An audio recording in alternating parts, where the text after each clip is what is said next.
Imagine the country you live in being hit by less and less fertile soil, making crop growing increasingly difficult. Sandstorm conditions prevail in the Indian capital, and now there are fears of early desertification of the region. Desertification and erosion are both concerns. Soil is the habitat upon which zillions of lives thrive. Because of that thriving life, everything grows. We eat food, other animals grow, everything happens because soil is rich.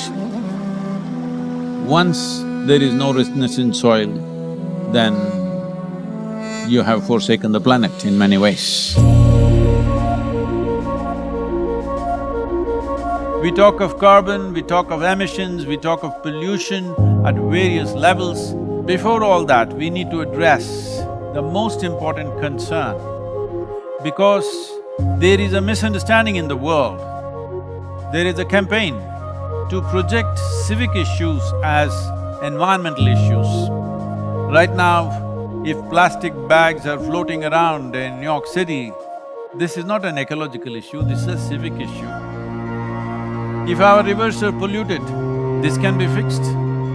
In 1 or 2 years, if you set up the necessary purification plants and enforce the law, these are civic issues which can be fixed with a little bit of law enforcement and awareness. But the real issue is soil. The United Nations agencies with enough scientific data, they're clearly saying that we have soil, agricultural soil, for another 80 to 100 crops on the planet. This is 45 to 60 years is what we have agricultural soil. We are calling this as soil extinction. You've heard of dinosaurs going extinct, you have heard of dodos going extinct, but this is soil extinction is what we are looking at. The real problem is soil extinction because in the last 30 years, 80% of the biomass insects have disappeared from the planet, 80%. This is a suicide, this is a real suicide. So in 45 years' time or 50 years' time, there will be serious food crisis on the planet, it's inevitable. When food crisis comes, well, whoever has the biggest guns will come and take the food. And the chaos and the suffering that we will create for populations around the world is unimaginable. Don't think only the poor people will die.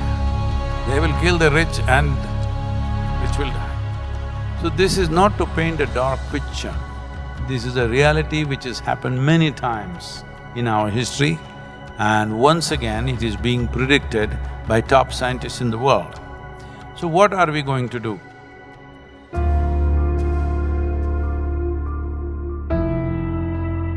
Why is soil going away? Where is it going away?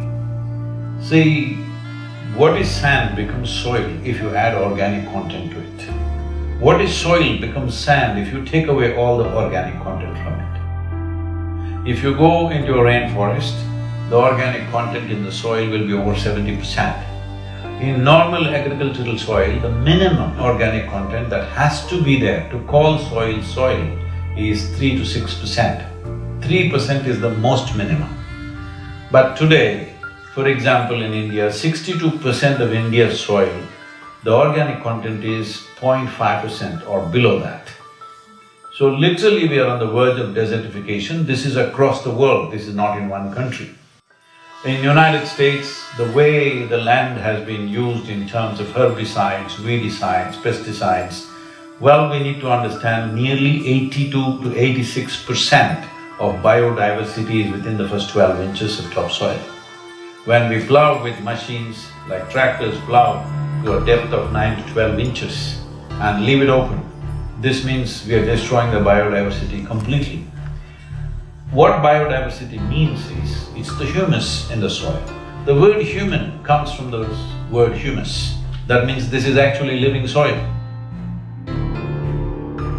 So it's very, very important that soil becomes the focus, because if you put 1/3 to 40% of the land, especially in the tropical world, under tree shade, your climate change could be easily reversed. Land is getting hot simply because it is plowed or it is paved.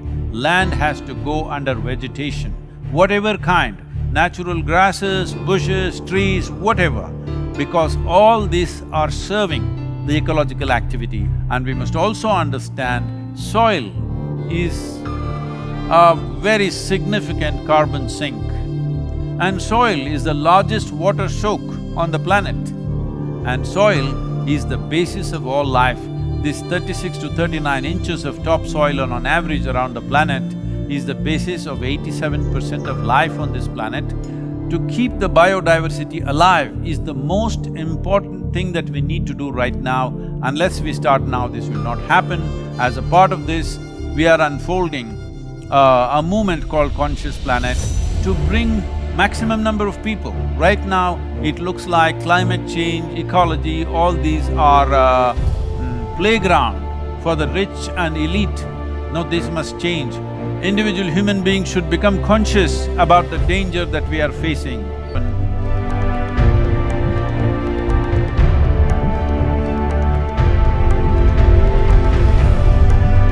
So we are seeing how to bring about a policy recommendation for 192 countries. The rally is starting on 21st of March, which is the equinox day in London.